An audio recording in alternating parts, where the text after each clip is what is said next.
浮灰飘到湖面上空后，便一直不停地打转，诡异的风声越来越响，天空也越来越暗，细听之下，仿佛还有哭声在飘。大白天的，这也太吓人了吧！这湖里面怕不是有什么脏东西吧？戴巧，江云堂使了个眼色，戴巧立马指挥带来的小厮们：“你们几个都下去喽！”被推着赶来的叶老夫人一听这话，当即面如死灰。1、2、3、4、5， 20多个麻袋呀！白骨！别说看热闹的，就是江家和叶向瑶都吓了一跳。关门！不许任何人将今日之事宣扬出去。江云堂怎么可能让他如愿？20多具尸骨，瞧着还有刚死不久的。众目睽睽之下，将军以为瞒得住？叶向瑶当然知道瞒不住，可若不加以制止，还不知道会被传成什么样子。他回京已有几日，圣上既不见他，也不传旨。若是这事再传进圣上耳朵里，他的官职保不保得住都不一定。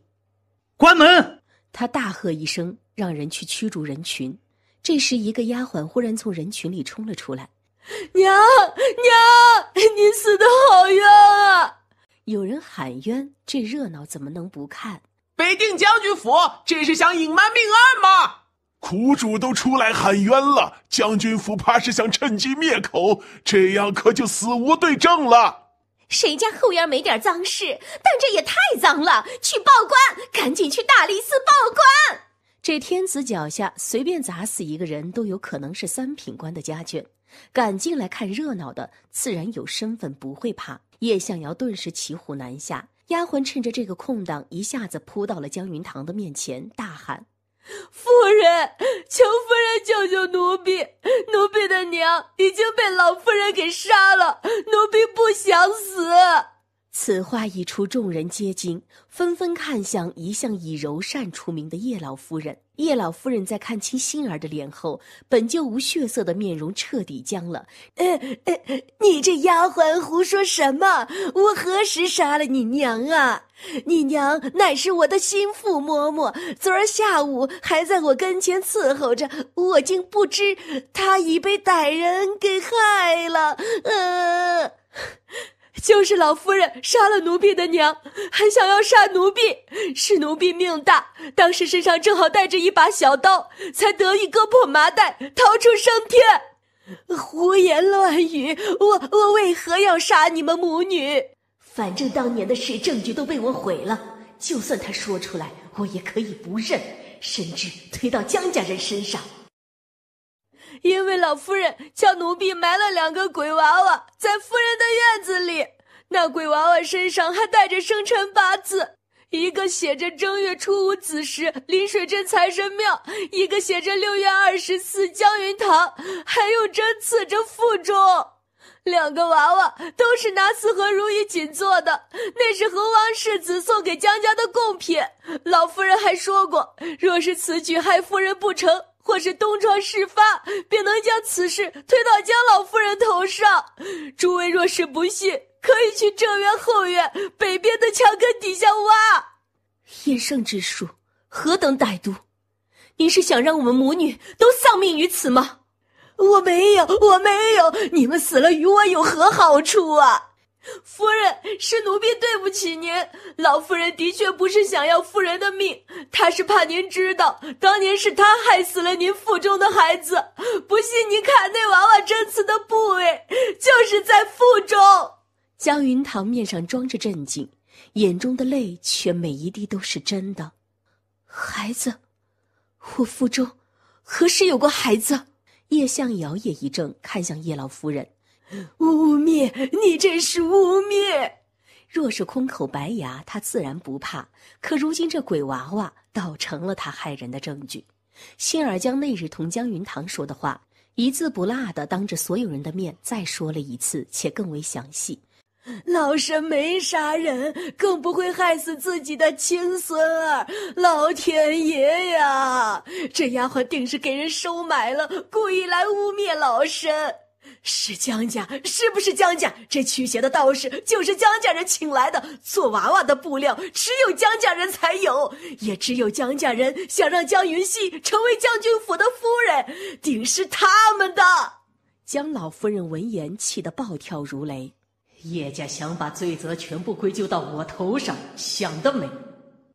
这驱邪的主意分明是你出的，当年那个孩子也是你亲自吩咐人熬药打下来的，连血胎都是你贴身丫鬟埋的，你已经有脸推到我们江家头上。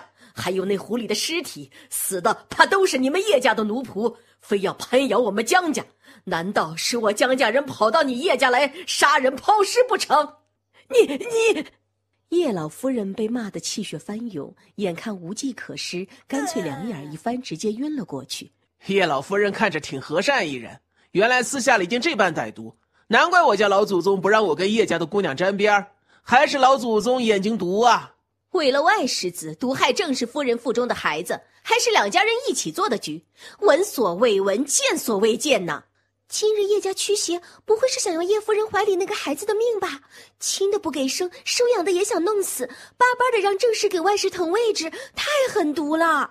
昨晚叶家和江家发生的事，只怕是报应，连老天爷都看不过眼了。这人话音未落，众人就听到嘣嘣几声，江老夫人和叶老夫人脖子上的佛珠竟无端碎掉了。啊，这，看吧看吧，佛祖都嫌晦气。可不是嘛，这可是上天示警。大理寺的人到了，大理寺少卿程大人到了。求程大人为小夫人做主。北丁将军府的事儿闹得众人皆知，还涉及到20多条人命，大理寺用了不到3日的时间就查清了。当天2道圣旨分别入了北定将军府和武安侯府，褫夺了2位老夫人的诰命。故褫夺你2人诰命，钦此。滚滚神清气爽，等大监读完圣旨，他就迫不及待地在门口点了2炮仗。对，让你欺负娘亲。是你，肯定是你这瘟神在背后捣鬼。小允子，收走他们的诰命文书宝印。叶老夫人，还是好好的回去思过吧。然后转过头，弯下腰，对着滚滚变出一个大大的笑脸。滚滚呐，圣上要见你和江夫人，一会儿随老奴进宫可好？圣上让御膳房给你准备了你最喜欢的栗子糕哟。啊，栗子糕的话，哎呀，我突然想起上次给盛叔叔的故事都还没有讲完呢，那我们赶紧走吧。但是不可以去太久哦，滚滚今天很忙的。娘亲要带他去京城最大的财神庙刷业绩。嘿，保证不耽误，咱吃完就能走。滚滚赶紧牵着娘亲跟大监走了。叶老夫人全程瞧在眼里，大监对滚滚的态度也太好了，这大监的态度便是圣上的态度，可他是瘟神呐。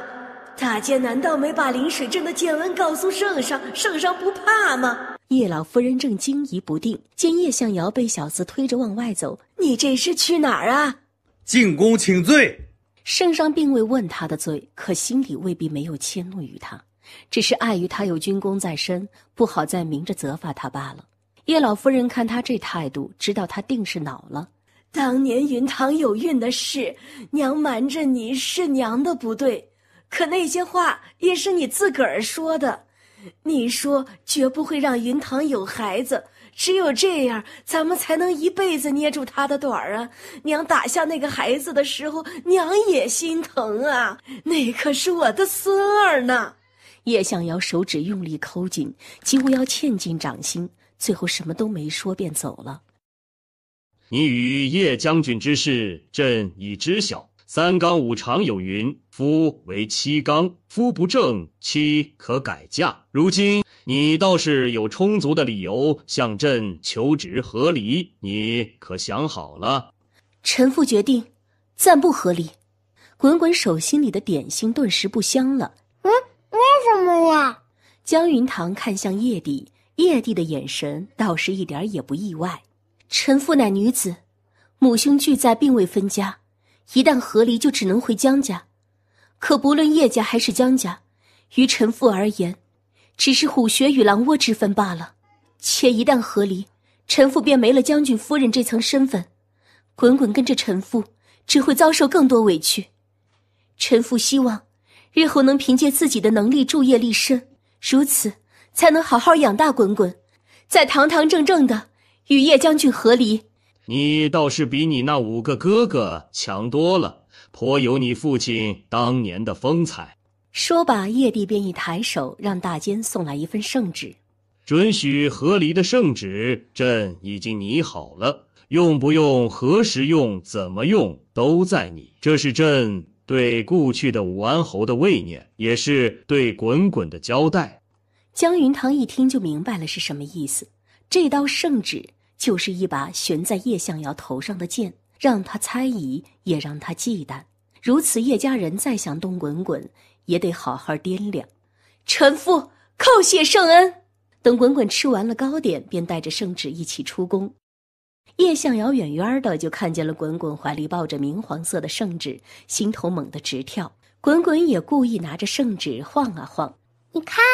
待到了叶向瑶跟前，滚滚一脸天真的问：娘亲，他怎么每一次都不进去呀？是不想吗？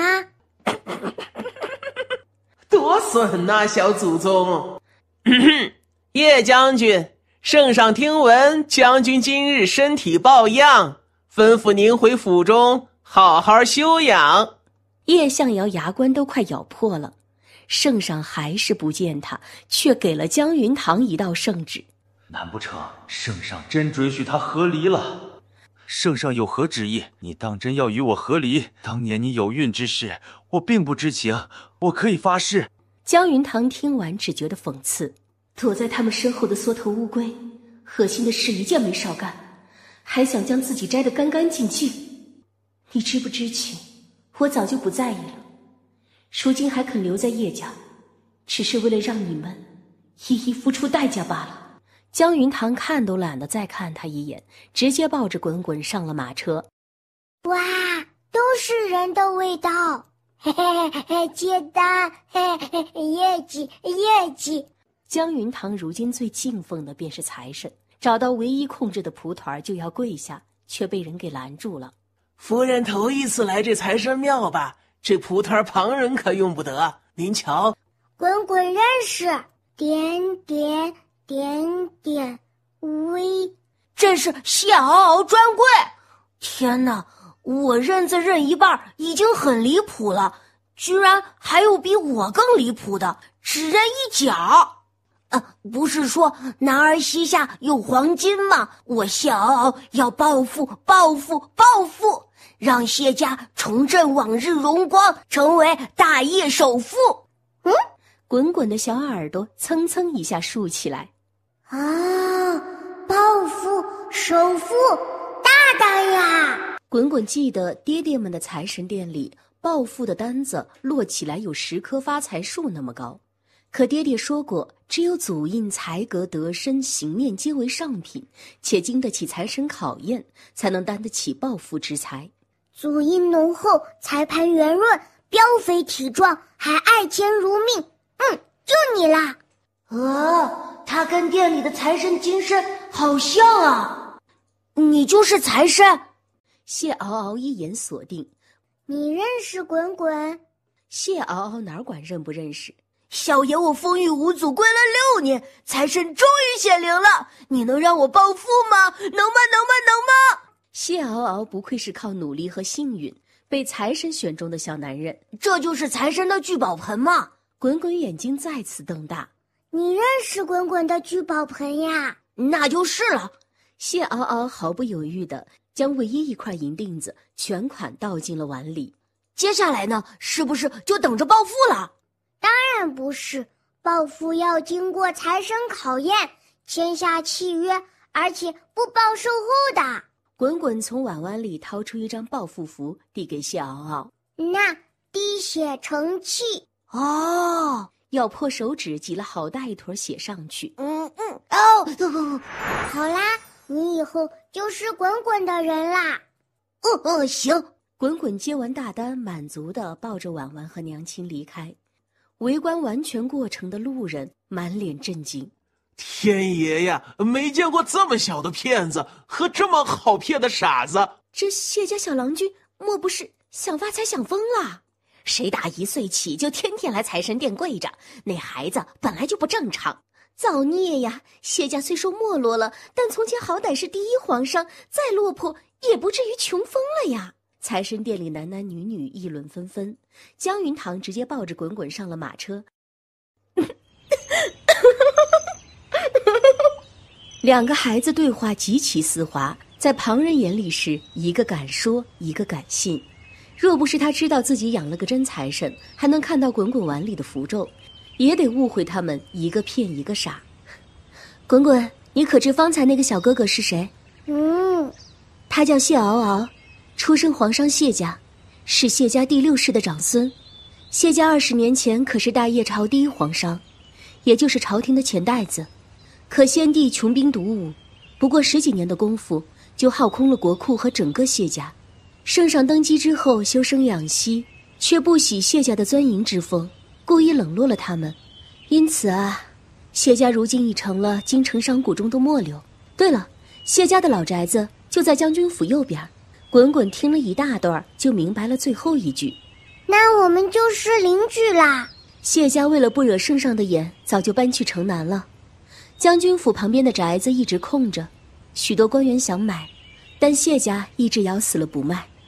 那我们很快就是邻居啦。回到府中，嫂子，你终于回来了，我可等你好久了。有话就说，有屁就放，别搞那些有的没的。叶向瑶盯着滚滚，眉眼中尽是复杂。圣上并没有准你和离，对吗？他似是不死心，还在试探。我说过，当年你有孕之事，我并不知情。我若知道，定不会让岳母大人害了那个孩子。我已经派了人去往临水镇，若那孩子的尸身还随着锦河埋在原地，定将他带回来好好安葬。江云堂的心又猛地被割了一刀，痛极了，也累极了。合不合离，对你来说有那么重要吗？他问完这话，就看见叶桑仪表情肉眼可见地紧张了起来。孩子已经没了，不管你如何惺惺作态，都改变不了我们不可能再有孩子的事实，不是吗？叶向瑶心口猛地被捅了一下，强忍着不适，用袖子遮住了自己的下腹。滚滚瞧见了，偷笑起来。叶向瑶脸又黑了，盯着滚滚的目光也越发复杂。他派人去往临水镇，说是寻找孩子的尸身，但其实是为了验证，一切都太巧合了。同样是临水镇，同样是财神庙，同样是正月足月出生，还同他幼时长得那般相像，他真的很难不怀疑。若那装胎肉的匣子还埋在原处，滚滚是厉鬼投胎的可能便可打消一大半。可若是匣子没了，若他真是我和云堂的孩子……叶向瑶想到这儿，手竟不自觉微微颤抖起来。叶桑一见他半晌不说话，耐心终于耗尽了。嫂子既然打定了主意要和离，不如现在就将管家权交给我吧。我如今也19了，娘也在为我寻亲事，出嫁前总要学会打理钟馗的。江云堂终于知道这兄妹俩是干什么来的，嘲讽地笑出声来。叶向瑶，这还没和离呢，你们就这么迫不及待吗？你口口声声说不与我和离，但该做的准备可一样没少啊。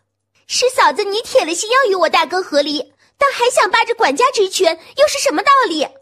我进门那年你才7岁吧，当时叶家被抄了家，老将军被当众斩杀，是我捂住了你的眼睛，叶家举族被牵连，及其籍官者流放，剩余的则全部没入教坊司。也是我用父亲武安侯的贴身信物换了人情，将你带在了身边。流放的路上，但凡有一口水一粒粮，我都会先留给你。服役之时，你与母亲的重活儿也都是我一人来扛。我也曾无数次为了你同差役动手，最后被刑官打得遍体鳞伤。我一直把你当作幼时的自己来呵护和抚养，害怕你跟我一样无依无靠，颠沛流离，舍不得你受一丁点苦，吃穿用度样样都给你最好的。可这人呐，受再多的恩惠也抵不过天生就长了一颗狼心狗肺。叶桑怡脸上红一阵白一阵，不由得臊得慌。他当然知道江云堂为他做了多少，如果没有江云堂，他早就跟叶氏一族的其他姐妹一样，成了任人玩弄的官妓。他曾经也是无比感激他的。可就像云溪姐姐说的那样，这都是你自愿的呀，又没人逼你，你对我好，还不是为了讨好我哥？一而再再而三的提起，不是挟恩图报是什么？就你会装无私，哼！还是云溪姐姐好，从来不拿对我好当做要挟，如今还要给我和恒王府牵线说媒。想到那个尊贵儒雅、玉树临风的男子，他的心就忍不住澎湃悸动。你扯我做什么？你若是一直同我叶家一条心，我自然会尊你敬你。可你烧了我叶家府邸，气病了我娘，害她丢了诰命，还连累我兄长被圣上冷落，成为京城的笑柄。我身为叶家女儿，凭什么还要向着你？管家的权利我定要拿到手，不能再让你将我叶家的银子祸害没了。库房的钥匙呢？给我！江云堂刚想伸手给他2耳光，娘亲，给他，他是个破财命，要不是娘亲护着他，他早就穷死了。让他赔光光。江云堂眉头不禁一挑，别看小家伙3岁，作为财神，这事儿可比任何人都精。他问叶向瑶：“你也同意？”叶向瑶避开他的目光：“先让桑姨试试，你将府中钥匙与账本交给他即可。铺子的生意还是由你打理。我说过，你永远是将军府的女主人。”江云堂真想一口呸到他脸上，让我交出管家权，还让我处理经营铺子，你这算盘珠子直接崩我脸上得了。江云堂取来钥匙与账本，并让管家将府中铺子里的管事们一并叫了过来，将所有权力彻底交出去，然后关上院子门，闷声数银子。哇！娘亲，你怎么有这么多的钱呀？可以给滚滚养好多好多的肉了。有了青州的前车之鉴，自然是一回来就筹划上了，但这只是他多年操劳所得的一部分。那都给滚滚。爹爹们果然没骗我，恋爱脑真的能换好多好多钱呀！能搞恋爱的脑子用来搞钱绝对顶呱呱的。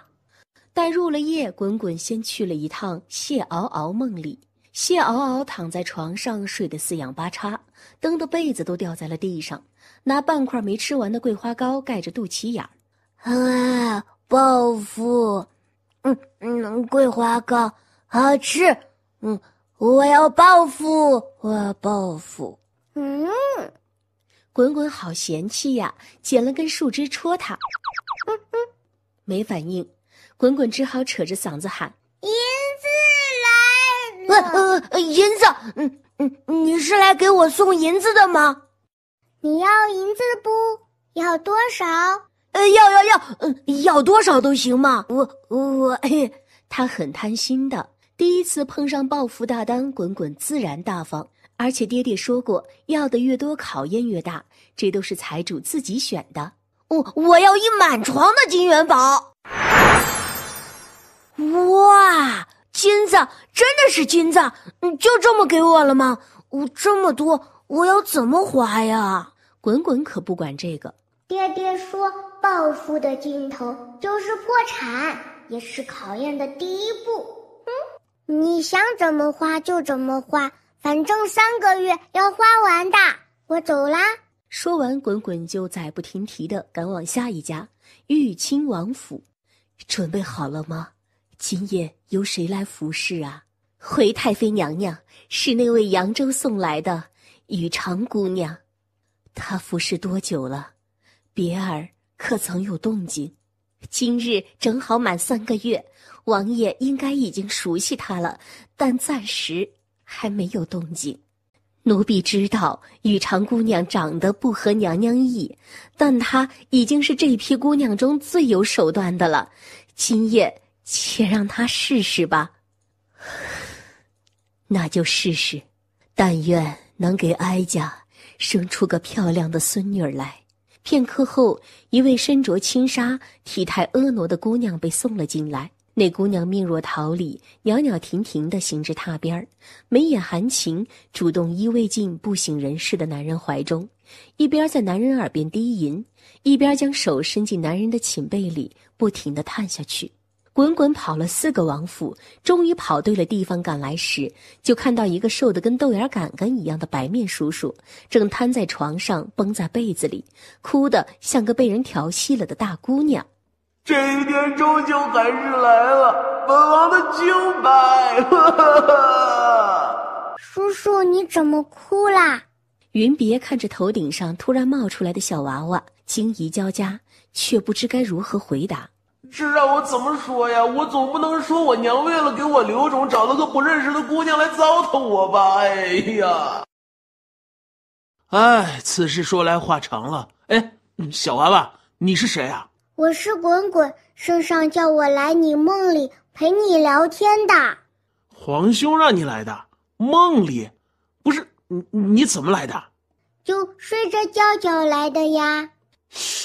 哎，这什么天方夜谭呀！哎，那你都来了，你不如先帮我一个忙，把那个不认识的女人赶走啊！滚滚是在他的梦里没看见什么女人，再次歪着脑袋不解地看着他。云别的自尊心要碎成渣了，对着一个3岁的小娃娃结结巴巴地解释：就是梦外面的叔叔，现在动不了，也说不了话。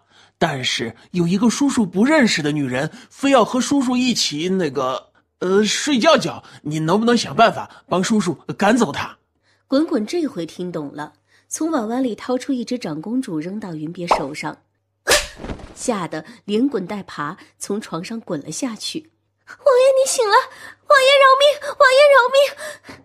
他趴在地上，头也不敢抬，不停地瑟瑟发抖。外头守着的嬷嬷听到动静，赶紧推进门来问：怎么回事？你不好好伺候王爷，跪在地上做什么呢？王爷醒了，王爷他刚才打了奴婢1巴掌。王爷醒了？可王爷依然沉睡。胡言乱语，王爷分明没醒，幸好未曾惊动太妃娘娘，否则有你好果子吃。不可能的，刚才王爷真的醒了，奴婢被打了1巴掌后，亲眼看着王爷的手落下去的。啊，对手，嬷嬷不信，可以看看王爷的左手，那1巴掌可用力了。嬷嬷倒是瞧见了他通红的脸，的确像是被打的，而且隐约有掌印的痕迹，于是赶紧去瞧王爷的手掌。哎，竟真的红得充血，快来人去告诉太妃娘娘。嘉贵太妃匆匆前来查验，可不管用什么办法，榻上沉睡的人都没再动一下。方才王爷掌掴你时，你在做什么？再做一遍。雨长姑娘只好红着脸含着泪，再次爬上了王爷的床榻。这回手刚伸进被子，一个巴掌就再次猝不及防地打在了脸上。声音之响，连外头的人都听到了。王爷终于醒了，快去请御医。御医常住在王府，很快便赶了过来。检查过后却说：回太妃娘娘，王爷他并无苏醒的迹象。可方才我儿分明动了呀。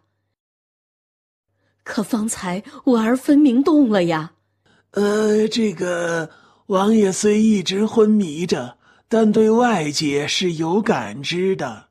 或许王爷不喜人近身冒犯，逼得他不得不产生了应激反应。王爷虽然还没有苏醒的迹象，但能有此反应，那说明王爷还有苏醒的可能呀。嘉贵太妃一下子抓住了重点，若是时常用此法子刺激他，是不是能大大提高醒来的可能性啊？微臣不敢胡言，但确实不失为一种法子。好好伺候那位雨堂姑娘，每隔3日，不，以后每隔1日，便送她来伺候王爷一回。别！悬着的心终于死了。叔叔，你怎么又哭啦？云别心如死灰，但看着滚滚，心头又生出了一丝希望。滚滚，你叫滚滚对吧？以后你能每隔一日来叔叔这里一趟吗？不，保险起见，你每日都来，可行？可是我答应了圣上，只来5次，不对3次的。云别唯一的希望啪叽被灭了大半，努力和他商量。只要你每日都来，你要什么，叔叔都能给你。我倒是没什么想要的，就是答应娘亲给他换的夫君还没有找到呢。这个叔叔虽然细细长长，看起来身体很不好的样子，但脸长得好看，然后还是上等才格，要不，那你能给我娘亲当夫君吗？然后再帮娘亲生一个崽崽。不是，还得卖身啊？那你娘是哪家姑娘？我娘是武安侯府江家的姑娘。江家？江云熙？本王宁愿被其他女人糟蹋。这个女人巧言令色，我母亲在我不知情的情况下许了她侧妃之位。一个侧妃的位置本来给了也就给了，只要母亲高兴便好。结果我重伤昏迷，她答应的好好的，又装病反悔，气得我母亲病了1个多月。滚滚见他如此讨厌江云熙，像是找到了好朋友一般凑过来。我娘亲不叫江云熙，叫江云堂，她可厉害了。江云堂，那个外头找回来的嫡女，她不是嫁人了吗？你不喜欢嫁过人的姑娘吗？倒也没有不喜欢。那就没问题啦。那我们说好啦，以后你就是我娘亲的新夫君溜。那我们说好啦，以后你就是我娘亲的新夫君溜。等等，怎么就说好了？这个男女成亲得相看后互相满意，日渐了解，方能成为夫妻。我跟你娘都没见过。那滚滚明天就带娘亲的画像来，然后每天都给你讲娘亲的事情。等我帮娘亲了解好了，娘亲就能直接成亲啦。我真是个大聪明。我堂堂亲王大业战神，如今却只能靠卖身求生。这悬着的心一死再死，终于是死透了。娘亲，我跟你讲，那个豆芽叔叔可惨啦。是吗？怎么个惨法？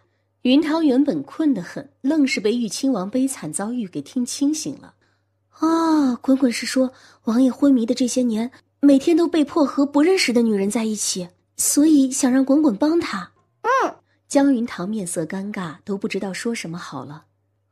整个大业，关于玉亲王的传说可不少，说他天之骄子，少年英雄。可他竟然在重伤昏迷的这7年，为了留种业也被迫捐躯。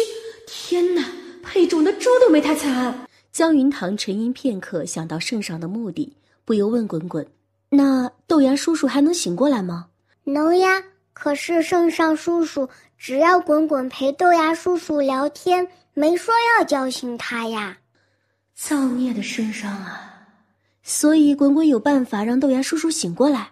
滚滚在大海碗里掏啊掏，这个是阎王殿抵债给爹爹的，叫狗命药丸，吃了它就可以续命的。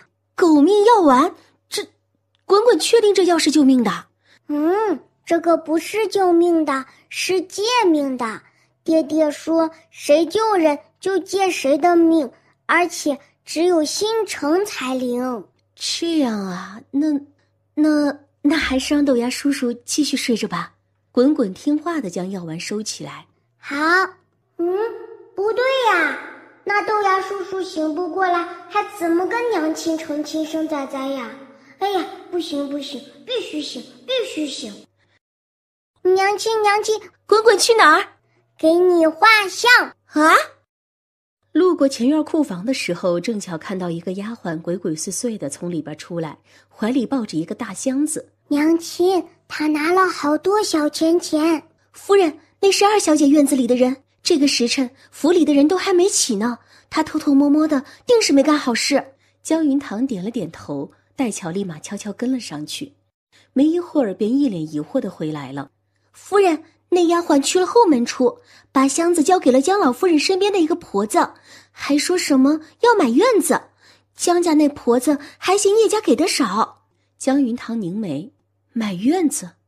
江家买院子，叶家为何要出银子？难道说……江云堂面色一沉，吩咐戴巧留意着这事儿，然后抱着滚滚出了门。春来了，却是因为实在太早，路边的狗都还没洗。滚滚撅着小嘴从城东逛到城西，路上一个人都没有，直到逛到城南，才看见一个身影在路上溜溜达达。仔细一看，还有点眼熟。娘亲，那个是不是谢媪媪？对，是他。谢媪媪正在思考人生。我暴富了，我真的暴富了。那个财神奶让我想怎么花就怎么花，可是我只想暴富，根本没有花钱的爱好，也不知道怎么花呀。谢媪媪苦思了一夜没有结果，于是一大早就跑出来想找个人问问，最后在街尾的巷子里碰到几个乞丐。喂，小爷有个问题想问你们。这不是谢家那小抠门吗？甭理他，甭理他。就是如果你们有一满床的金子，会怎么花呢？一大早天本就凉，乞丐们听到这话更凉了。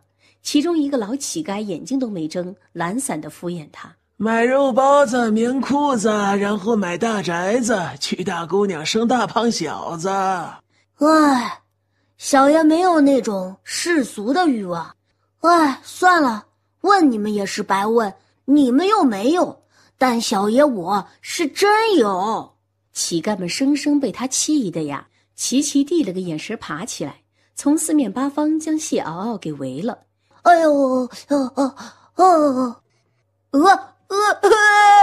财神奶，你怎么来了？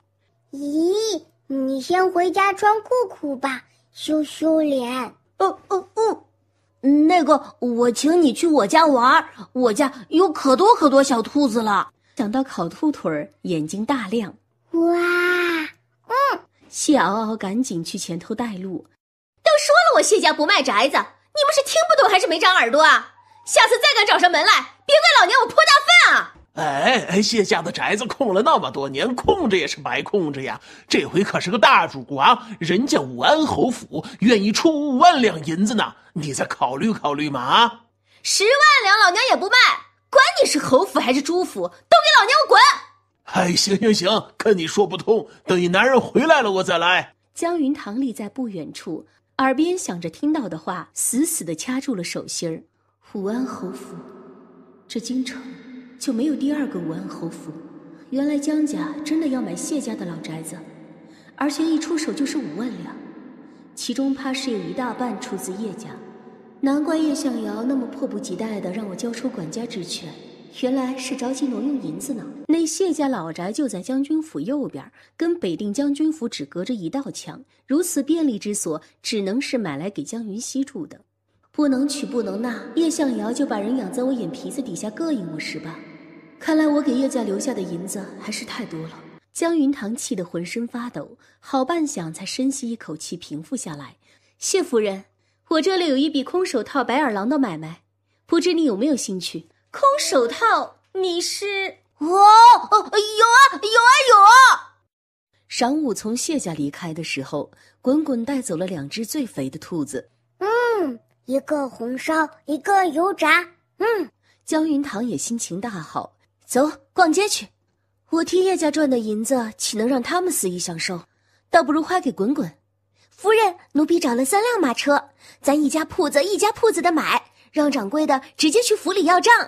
往日老夫人跟2小姐就是这么干的，都是夫人在后头结账擦屁股。如今夫人只管花，也让2小姐好好尝尝这管家的滋味。真棒！那就出发。江家年前订的那5套金点翠、红宝石和珊瑚头面可都打好了。大哥不是向来最讨厌金银宝石等俗气之物吗？今日怎会出现在银楼？是那个花姨姨。江云堂凭身量也认出来了，还真是江云熙。他不是被压成重伤了吗？这才几日怎么又出门了？江云堂好了一上午的心情沉了下去，而此时江云熙也隔着面纱往这边瞥了一眼。大哥，怎么了？不是说只给莹莹订了一副头面吗？怎的有这么多呢？大哥骗人！云溪有5个哥哥，莹莹自然有5个舅舅，每个舅舅送1副头面，哪里就骗你了？算了算了，说不过你。哼，江大公子对妹妹真好。哈哈哈，我就这么一个妹妹，不对她好，对谁好呀？江云熙故意往这边看了一眼，姐姐。江子宇身形霎时一顿，转过头来便看见了江云堂和滚滚，他脸上的笑容瞬间消失。云堂，你怎么会在这里？这是你家吗？我来不得。江子宇被呛得没法反驳，板起脸训他：你是怎么同兄长说话的？兄长？江大公子不是只有一个妹妹吗？何时又成我兄长了？你，姐姐，大哥方才只是无心之言，你莫要往心里去啊。江云堂听到这种茶言茶语就犯恶心。你装什么装呢？你不就是想让我看看江大公子对你有多好，多让人嫉妒吗？可我有什么好嫉妒的？一个眼下心忙才华平平，当了15年世子还没习觉的哥哥，也就你这种上杆子给男人当姘头的玩意儿愿意扒着不放。叶夫人和气生财，和气生财。今儿我姓江，不冠夫姓。江夫人，把你们铺子里的好东西尽数拿出来，包括小孩的，只要本夫人看得上眼，通通买下。好好好。江子宇看着他嚣张跋扈、漠视所有人的模样，脸色越发难看了。江云堂定是故意的，他就是嫉妒我对云溪好。这个不好看，这个也不好看，剩下的都还行。那就除了这2个，其他的全都给我包起来。好。小小年纪就一副市井之气，俗不可耐。花你银子了吗？狗拿耗子！你骂我是狗？我可是你亲兄长，你竟为了个养女对兄长如此不敬，多新鲜呐！江云熙不是养女吗？你们不照样为了养女把亲妹妹往尘埃里贬低吗？我们母女就市井就俗气，不像江家那般会教养，养成亭亭玉立的大家闺秀，好送去给人当姘头。你瘟神一定是这个小瘟神，自从他出现，妹妹就变了，变得再也不听家里人的话。我一定要想办法把这个瘟神给除去。从银楼出来后，江云堂报复性地扫荡了叶家母女常去的所有铺子，直到将马车塞得实在装不下了，他才带着滚滚回府。小兔子胖胖真好吃呀，一只油炸，一只红烧。哎呀，好香呀，一口咬下去，香得不得了。刚进府门，就看到叶桑仪领着叶向瑶从安寿堂的方向出来。叶萧莹的脖子上还画着一个分外精致的金璎珞项圈，那个项圈不是叶老夫人私库里的东西吗？前年何家老夫人为了答谢她救了何二姑娘，亲自上门送的谢礼呢，平日多给人看一眼都舍不得，竟然就这么给了叶萧莹。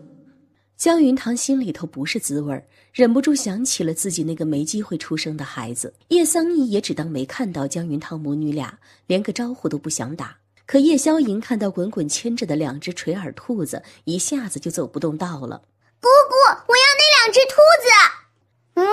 这是滚滚的兔兔，不给。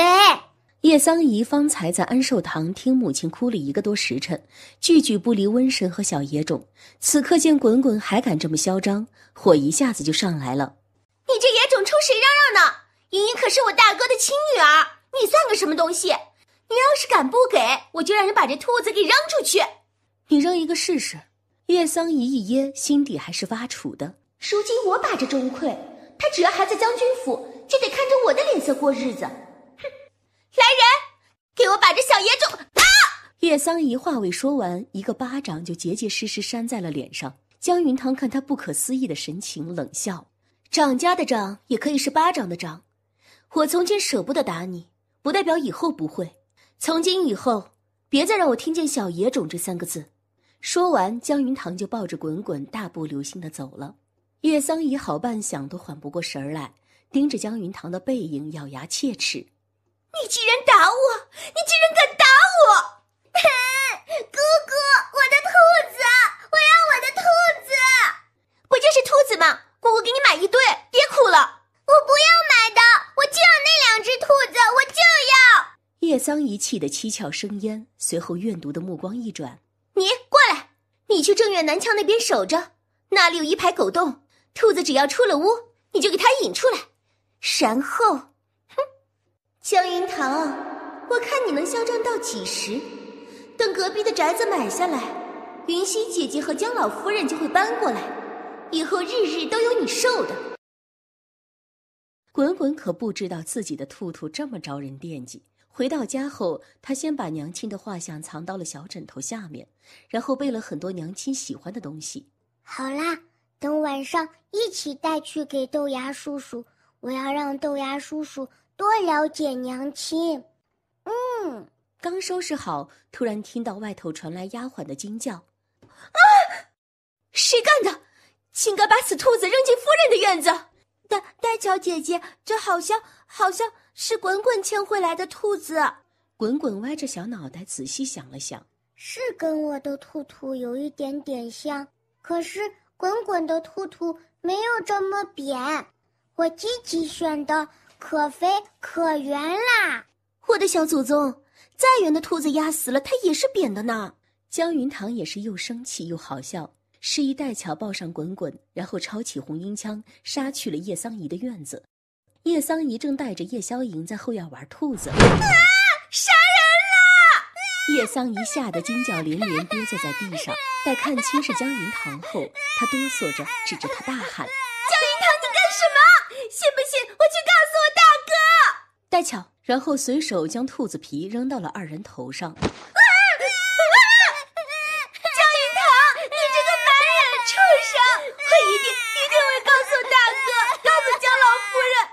那你得抓紧了，等我们把兔子吃完，你可就没证据了。不要！丫鬟奴才们不敢直视，也不敢靠近，更不敢去告状。就这点本事，还是跟从前一样。切！在他领口擦干手上的血，便提着兔子走了。兔兔，等一等哦，一会儿我们就熟啦。大哥，你看，他还在烤兔子。他冲进我院子里，把莹莹都吓得哭晕过去了。叶向瑶沉着一张脸，目光却落在了吧唧吧唧沉浸式啃肉肉的滚滚身上。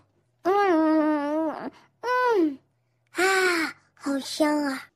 云堂，桑姨说你竟在府中当着孩子的面行凶。叶将军是想让我再示范一遍吗？莹莹才3岁，你怎能如此吓唬一个孩子？他们都能，我为何不能？滚滚也才3岁啊，他们就能压死他的兔子吓唬他吗？莹莹和他怎能一样？莹莹自小便是娇养长大的，从未见过那种血腥的场面。叶将军的意思，滚滚就活该吗？我不是这个意思。那既然不是，那你来做什么？叶桑怡见大哥被堵得哑口无言，着急了。大哥，你别忘了，莹莹才是你的亲女儿，那个小野种吃将军我说过，别再让我听见小野种这3个字。你当着大哥的面就敢打我！江云堂又是一巴掌。叶向瑶听着刺耳的巴掌声，终于忍不住暴喝出声：“够了！”却在此时，前院管事来报：“将军，许多铺子的掌柜找上门来，让咱们付银子，说今儿将军夫人在他们铺子买了很多东西，要上门结账呢。”如今2小姐管着府中钟馗，让他们找2小姐吧。你买的东西，凭什么让我给你结账？因为从前我也是这么给你结账的呀。叶将军，不会还没和离，我就花不得将军府的银子了吧？叶向瑶如何听不出他是故意的？为了自己的颜面，命令叶桑怡去拿银子。我哪里还拿得出银子？府中所有的血银和银票都送。闭嘴！让你去你就去。什么嘛！我刚刚涨价，银子就跟流水一样全送去了江家。算了，云溪姐姐答应我，上4节会带我一起去宫中赴宴，还要给我和恒王创造机会。罢了，忍忍吧。待叶向瑶兄妹俩走了，戴乔都忍不住对着门口呸了一声。呸！夫人，咱们真的还要待在这将军府吗？奴婢都替您和滚滚委屈。放心，不会太久的。滚滚竖着小耳朵把这话听进去了，一到晚上就扛着个大包袱去梦里找豆芽叔叔。哎，豆芽叔叔，豆芽叔叔，我又来啦！云别早等的望眼欲穿，一见到滚滚比见到亲娘还感动。哎，滚滚，最最可爱的小滚滚，你终于来了！怎么还带了这么多东西？都是给我的吗？呐，豆芽叔叔，滚滚给你带了娘亲的画像哟，还有娘亲最喜欢的东西。你看，你看，这个就是滚滚的娘亲。云别吓得差点能动了，飞快地闭上眼睛拒绝。不看不看，死都不看！本王清白之身，誓死不从。滚滚着急救娘亲出火坑，可着急了，放下画像就去抠云别的眼珠子。要看的，滚滚娘亲可好看啦！你不跟娘亲成亲生崽崽，滚滚就不让你醒。云别僵硬的躯体立马更僵，忽然意识到什么。等等，你刚才说什么？不让我醒？你的意思是你能让我醒过来吗？啊，能呀。那你不早说。叔叔没问呀。如果真能够醒过来的话，也不是不能。滚滚本来也不着急的，可是今天娘亲又被欺负了，滚滚好生气呀。云别瞧他小嘴撅得老高。谁欺负你娘亲？你不是挺厉害的吗？大耳刮子抽他呀。娘亲抽过了，抽了3次呢。你娘亲还打人？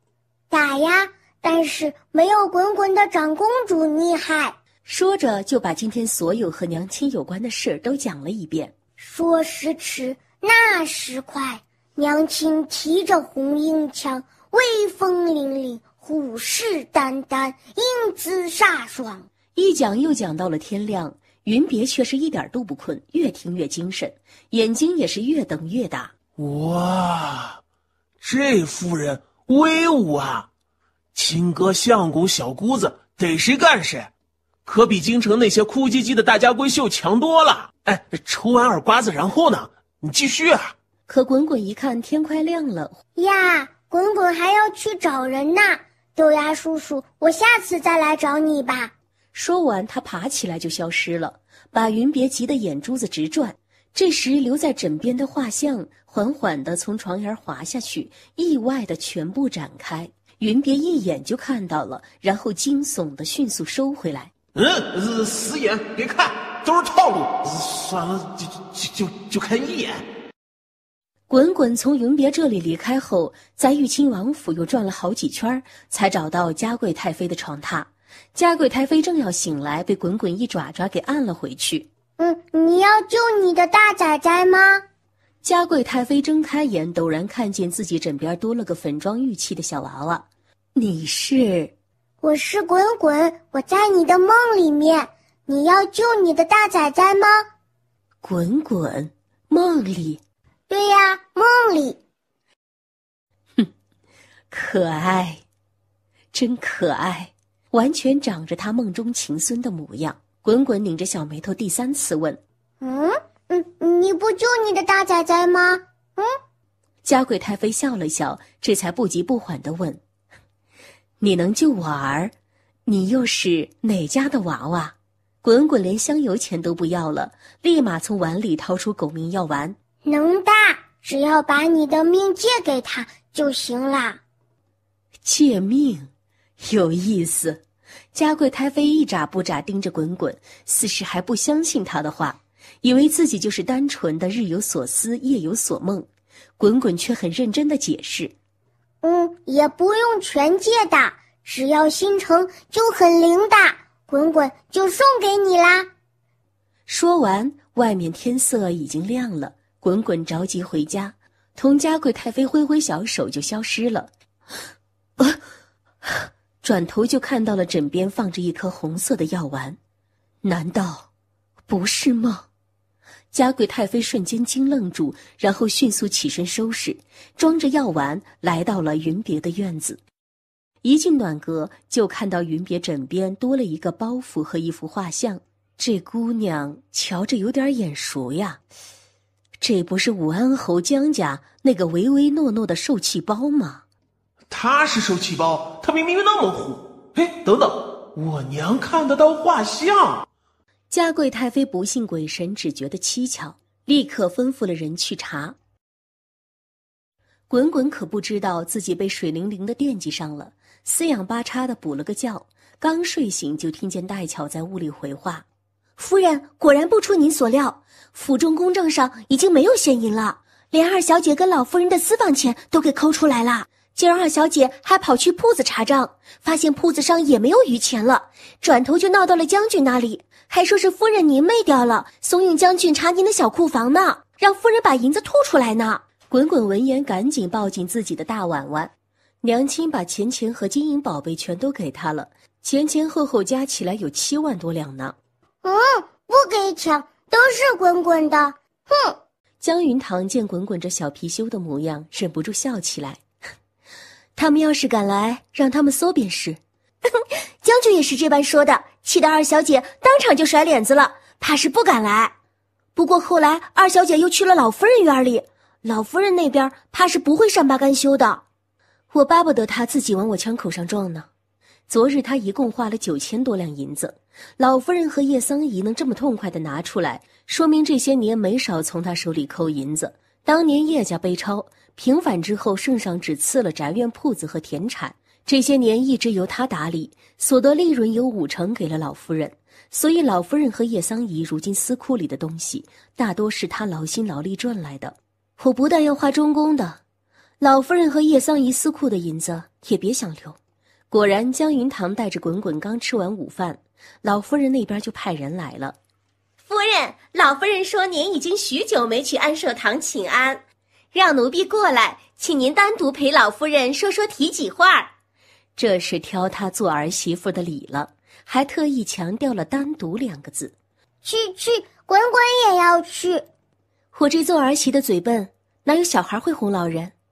说完根本不看婆子脸色，抱着滚滚一道去了安寿堂。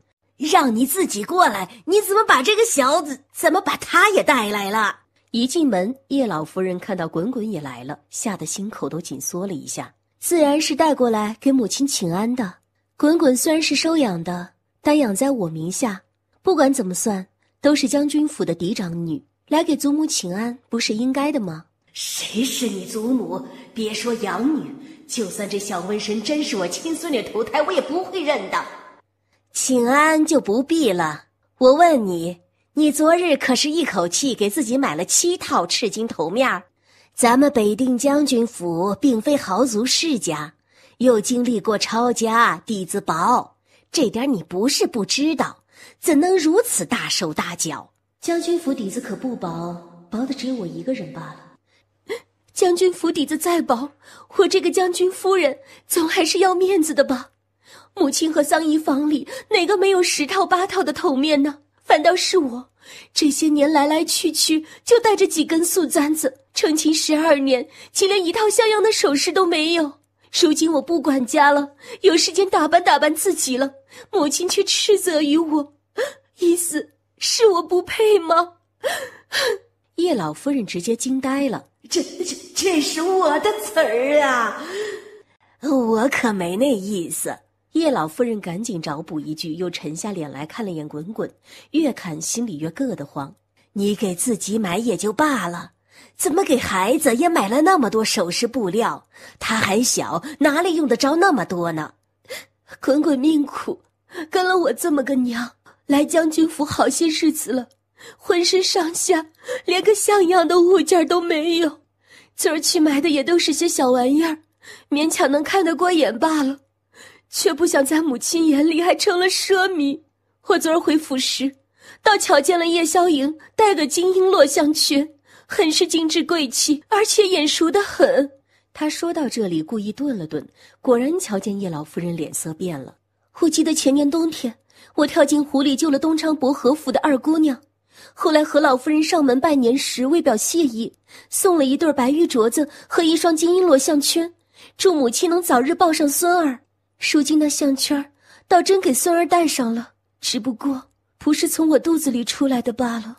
叶老夫人瞬间从头僵到脸，赶紧狡辩：“莹莹的璎珞项圈可不是何家送的，只是看着像罢了。”哦，母亲的意思是璎珞项圈还在库房了？那儿媳正好厚脸皮来讨，以后将军府只有滚滚这一个嫡女，母亲不给滚滚给谁呢？对吧？叶老夫人闻言险些没岔过气儿，慌不择言：“那对璎珞项圈去年就送人了，不在库房里。”是吗？怎么这般不巧？璎珞项圈没了，那别的总是有的。收养滚滚那么久了，您这个做祖母的总不能一点表示都没有吧？一点表示都没有吗？叶老夫人心都要哽住了，知道自己要是不割点肉下来，江云堂能跟他掰扯到底。去库房拿一个金项圈，一对金手镯和一匣子珍珠。江云堂脸上的笑容总算真了3分，却还故意敲打老夫人：“我还是觉得何老夫人送的那对璎珞项圈最好看，赶明儿我去何府问问，可还有图纸，到时候给滚滚也打一副。我看母亲有些乏了，就不打扰母亲休息了。”说完，江云堂就带着东西走了。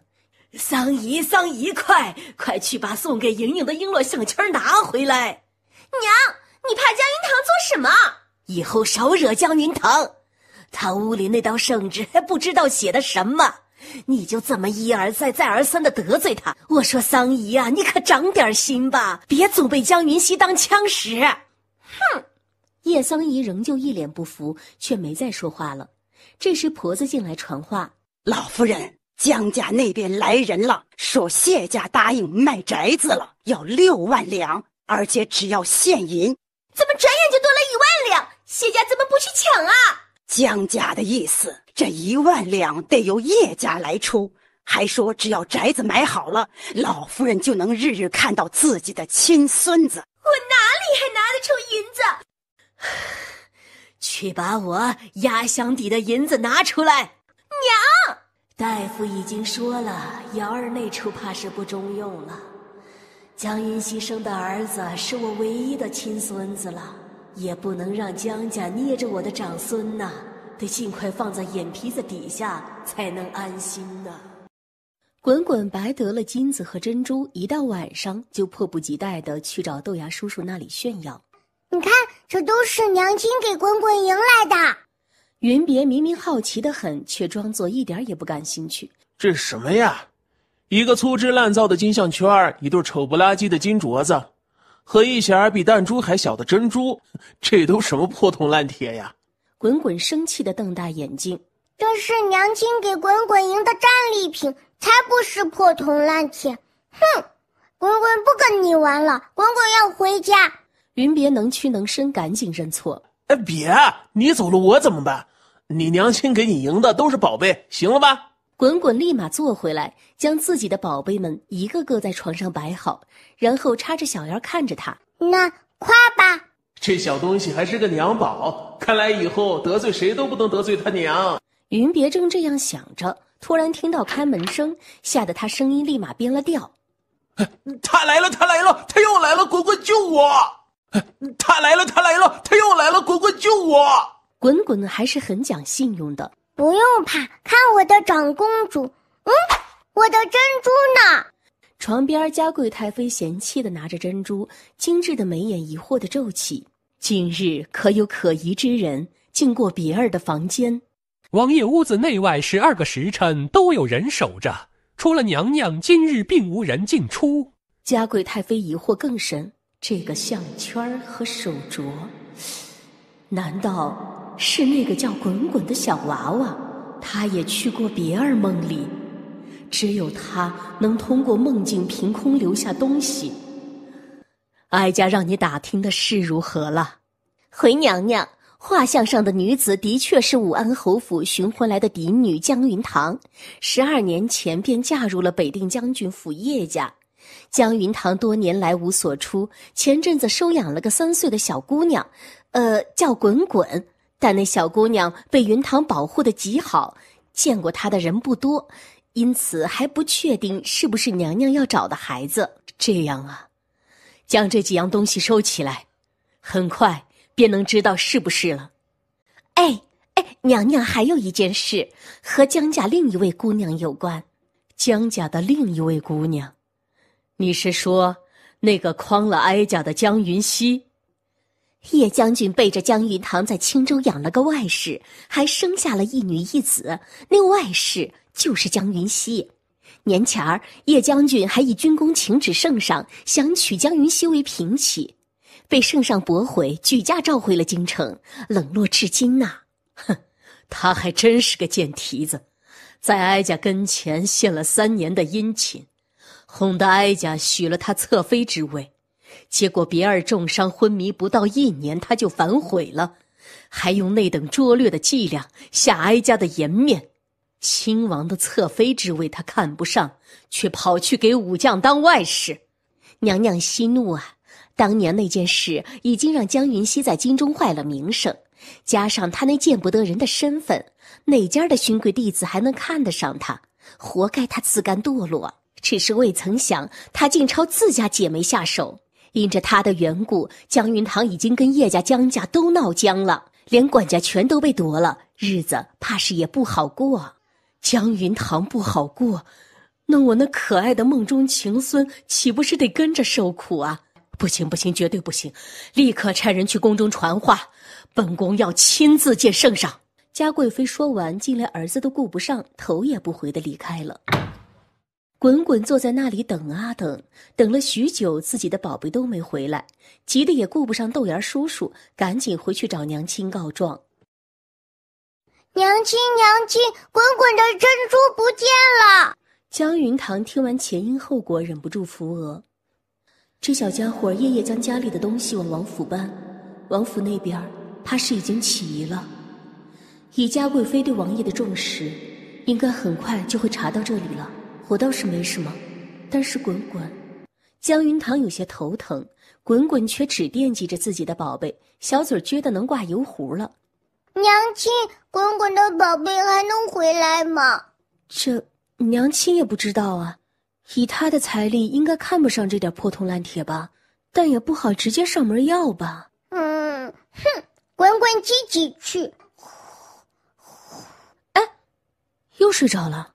没成想嘉贵太妃没睡，滚滚等啊等，等得太阳晒屁股了，也没等到嘉贵太妃，醒来就团成一团生胖气。连财神的东西都抢，这太过分了！什么人呐？什么人呐？什么人呐？江云堂忍俊不禁，正准备安慰夫人，江家人来了，就在隔壁宅子的大门口，还带了好多仆人，抬着银子呢。外头忽然传来一阵阵喧闹声，戴巧匆匆地跑进来。江云堂知道他们急，但他们也太急了。江云溪来了吗？呸！他现在哪有脸出来？都是江老夫人和大公子在前头给他冲锋陷阵呢。老夫人跟将军可真舍得，6万两银子说拿就拿，哪像夫人才花了1万两就要被老夫人叫去问罪，太欺负人了。江云堂想了想，摸摸滚滚的小脑瓜，宝贝没了没关系，娘亲今天给滚滚赚更多的小钱钱，买更好的宝贝，好不好？好好好。隔壁谢家宅院门前，江子宇正扶着江老夫人等待谢家人。他明明看见了江云堂母女俩，却漠然地选择了无视。谢家真打一把宅子卖给武安侯府了，哎呦，这可羡慕死人了。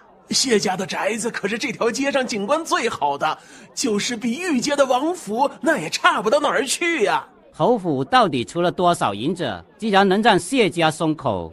江老夫人在众人的羡慕声中得意的一笑，也没多少银子，也就区6万两罢了。主要是我们武安侯府的诚意打动了谢家。管你金疙瘩银疙瘩，统统变成土疙瘩。滚滚大眼睛盯着银箱子，想着刚才戴巧姨姨说的话，越想越替娘亲生气。趁着没人注意，他小嘴念念叨叨，抬起小手对着3只银箱子一指。半个时辰后，谢家人带着小厮和2位衙差到了。哎呀，劳侯夫人和大公子久等了，卖宅子可是大事，民妇特意去官衙请了2位差爷，一呢是替民妇做个见证，二来也省得侯夫人再多跑一趟。明父，这就去拟契书。看热闹的人见谢夫人如此热情，这才确定谢家是真的要卖宅子了。哦呦，谢家的宅子可是先皇赐下的，这些年不知道多少人眼红想买呢。听说这宅子里种着一院子稀罕的金钱松，是从后国寺后山上移栽过来的，其中最高的一棵存活了近200年呢。先帝还赞言说，万木之冠，金松参天，欲彼赐名发财树，说这里风水绝佳呢。武安侯府能买下这宅子，日后岂不是官财两运亨通，要走大运了？众人你一言我一语，句句都透露着掩饰不住的羡慕。江老夫人被奉承得越发飘飘然，多日的憋屈终于一扫而空，骄傲地扬起头来。借诸位吉言，我们武安侯府的确与这宅子有缘。他说这话可是一点也不心虚。自打3年前有了莹莹，我们江家就颇得恒王府青睐。恒王世子曾言，莹莹正月初5出生，乃财星将士，必有他之人，命格都将贵不可言。这几年恒王府什么好吃的好用的都流水一样送来，他的几个儿子几乎都入了恒王麾下，连那个半真不假的女婿叶向尧也跟着捞了不少好处，可不就是官财两运亨通吗？谢家院子里那棵发财树，等的就是我们江家这个主人。待武安侯府择了吉日，入了新宅，定邀各位来府中喝杯喜酒。今日就不招待各位了。谢夫人你好，契书走过来。侯夫人大公子啊，契书你们可得看清楚看仔细了啊，只要按下手印呢，便银宅2契不能反悔的了。江子宇细细看了契书说，没问题。等等，江子宇脸色一下子变了，江老夫人更是不客气的怒问，你又来凑什么热闹？你又来凑什么热闹？女儿只是好奇罢了。武安侯府的宅子是先帝所赐，明明住得好好的，母亲置新宅子做什么？对呀，武安侯府可是在御街南巷，但是位置就足以彰显皇恩。侯府的牌匾也是先帝亲笔御赐的，可不比谢家的宅子差。江老夫人怎么会让人知道这宅子是买给江云熙的？只能欲盖弥彰地吼道：“还不是怪你收养的那个孽种！自打有了他，府中一直祸事连连，前几日连院子都塌了。如今府中正在修葺，我在外新置个宅子，怎么了？”孽种、野种、瘟神，好像说的都是我呢。虽然是我干的没错，但是就不能怪我。哼！您若是怨我和滚滚觉得他是灾星，那就更不该住到将军府隔壁来。瞧热闹的人听完这话更觉对了。哎，对呀，嫌那孩子是灾星，那不应该躲得越远越好吗？这老夫人真是每句话都无法自圆其说呢，难不成其中另有隐情啊？江老夫人听到有人质疑，脸上肉眼可见的慌了。我就是看中这宅子风水好，赌这小野种克不动不行吗？江云堂却趁江子宇不备，一把抢过契书。那为何新房契上落的是江云熙的名字？众人瞬间哗然。江云熙，那不是武安侯府的养女吗？这么大的宅子，花6万两银子，竟是给养女置办的。谢家隔壁就是北丁将军府，那养女如今可是叶将军的外室，这是要把外室放在眼皮子底下膈应人呐！哎呀，以前只听说武安侯府夫人偏疼养女，没想到竟能偏心成这样。这亲女儿不是他身上掉下来的肉，是他仇人吧？有人震惊，有人嗤笑。江老夫人方才还被人捧得飘在云端，此刻如何受得了？既然反驳不了，她索性就不装了。我就是偏心怎么了？做父母的就不能偏心吗？这宅子我给云熙买定了，谁都别想阻拦。子宇！江子宇听到母亲的命令，立刻从江云堂手中抢回契书。谢夫人见状也赶紧上前来帮忙。哎，赶紧按手印，按手印！剩下的衙差自会去帮忙办的。他总不能跟官差动手吧，对吧？谢夫人言之有理。江子宇边看也不看，在契书上按下手印，并迅速交给衙差。衙差拿了2件的银子，自然有多快跑多快。夫人点点银子吧。谢夫人笑着打开箱子，下一瞬却脸色大变。这哪儿来的银子呀？这分明都是土疙瘩呀！众人闻言纷纷震惊，滚滚满意的看着自己的杰作。这只是财神的一点小手段罢了，娘亲喜欢吗？好惊喜，好意外，好喜欢。趁着没人注意，他赶紧给谢夫人使了个眼色。谢夫人反应过来，立马大喊：去拦住衙差！武安侯府欺人太甚，竟拿土疙瘩充银子，骗我一个妇人！江老夫人这回彻底慌了，瞎着眼睛六神无主地喊：子宇，怎么回事啊？江子宇还未说话，躲在人群中的叶桑仪便坐不住了，火冒三丈地冲了出来：银子呢？这里头可有我好不容易凑的3万两，我好端端的将银票交到你们手里，怎么就没了？是不是你们江家有啥手段给私吞了？叶桑仪心急如焚，根本顾不得有外人在场，直接朝着江家人发难。那些看热闹的一个个差点惊掉下巴。买宅子的银子居然还有叶家的份啊！这还瞧不成？江家爱养女，叶家要送子，也大里偷偷家给那江永熙买药，欺负江云堂一个哩嘛！我两家真不算人呐！江云堂被害小惨的事情过期还没2天呢。叶桑仪可不理这些闲言碎语，他知道这宅子若是买不成，他和恒王府的姻缘也就没了。我不管银子怎么没的，反正银子我叶家出了，谢家的宅子就必须买下来。我现在只要银票，不买就别耽误功夫。说罢，他便作势要走。买，当然要买，官差都去办红契了，你们谢家休想反悔。将军府就在隔壁，你想要银票，立刻就能拿来。叶桑仪听到这话，差点没原地跳起来。凭什么还要我们叶家拿银票？就凭云溪的孩子是你们叶家的种，你们要是不拿，以后就别想再见到莹莹和赵赵。散了，都不容易。你搞病他的，散了，你搞病他的。散了，都不容易。散了。我就没见过这么不要脸的老千婆。散了，都不容易。哼！一炷香后，叶向瑶终于出现了，他目光刻意躲避着江云堂和滚滚。我母亲的意思，这银子叶家不是不能出，但若全由叶家出，宅子便归属在我母亲名下。这怎么行？说好宅子是买给云溪的。叶向瑶不说话，就这么静静地看着江家人。江子宇自知理亏，妥协了。老规矩，一家一半，宅子只能落在云溪名下。阿忠回江家取银票。6万两很快便交到了谢夫人手中，而同一时间，衙差也带着红契和新的地契回来了。江老夫人迫不及待地将契书全捏在了手里，吩咐江子宇：今日便让人打扫宅子，把谢府和将军府中间的那堵墙拆了。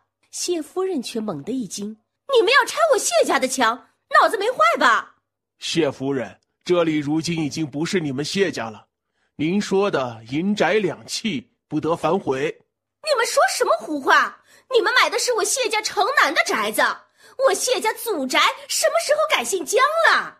所有人俱是一愣，只有叶向瑶第一时间反应了过来，飞快地抢过红旗仔细看，上面写的竟然真是谢家城南的宅子。你们使诈！谢家城南的宅子连2万两都不值啊！我看契书的时候，上面明明写的是谢家在安乐巷的祖宅。哎呦，我一介商贾平民，哪里敢跟将军府和侯府使诈？大伙儿快来评评理呀！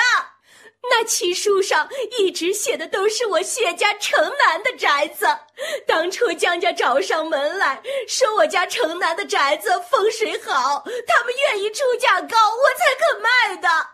整个京城谁不知道安乐巷的宅子是我谢家祖宅？我相公还未归家，我一个妇人怎敢背着他和族中长辈卖掉祖宅呢？众人热闹看到这里，竟然觉得十分畅快。这谢娘子说的有道理啊，刚才可没有人逼着江大公子按手印啊。是啊，连银子都是假的，不会是江家反过来想要诓谢家吧？江老夫人心疼得快滴血了，破口就骂：你们这些人是瞎了吗？我堂堂侯府岂会用这等不入流的手段？瞎了眼的分明是侯夫人您吧？你们这些人是瞎了吗？人群中传来一声略带尖利的冷笑：瞎了眼的分明是侯夫人您吧？你们，谢家若不卖祖宅，那为何要约定在祖宅交易？这不是自相矛盾吗？谢夫人哭得越发厉害，一副被欺负狠了的模样。明明是你们定的地点，怎么反过来误在我头上啊？我知道了，你们江家就是故意的，诬陷我欺诈，好逼我卖祖宅是吧？青天大老爷一定要为民妇做主啊！衙差也是开了眼了，这3家可都得罪不起。盖了官印，那便是红契和绿合规。你们若要告欺诈，只能去府尹衙门断案。给外是这个宅子，还能闹这么大笑话，真丢人呐！等闹到衙门，叶将军又要去宫门口站着了吧？这回可真是3过宫门而不入了。叶向瑶听到这话，终于在盛怒中察觉到不对劲儿。姬大监，这位大监可是先皇身边的人，如今在嘉贵太妃身边伺候着，已多年未出现了。咱家来传个口谕，却不想瞧了一出好热闹。让大监见笑了。嘉贵太妃有令，上巳春宴，请北定将军府夫人携女一同入宫伴驾。口谕一出，众人又惊。嘉贵太妃，那可是多年未出现在宫宴中的人了。对呀，今年竟要进宫参加上春宴，还指定让江云堂带着养女伴驾，这是多大的殊荣啊！臣妇遵旨。夫人且准备着，待上巳节那日，咱家再来。话落，便如来时那般随意的走了。叶向瑶心中五味杂陈，看看江云堂和滚滚，又想着大监刚才的话，终究不得不将这个亏吃下。回府。谢家骗了我那么多银子，不能就这么算了。叶向瑶憋着怒火，冷哼一声：那可是先帝身边的大监，先帝。江子宇到底还有些理智在，想到先帝，立马就联想到了谢家。当年先帝还在时，谢家可是风头无两，他们若是非要动谢家，不能动谢家，即便当今圣上，也只是冷落了谢家，否则便是质疑先帝时期的功臣。娘，咱们赶紧回府吧。连那3箱土疙瘩都没顾上，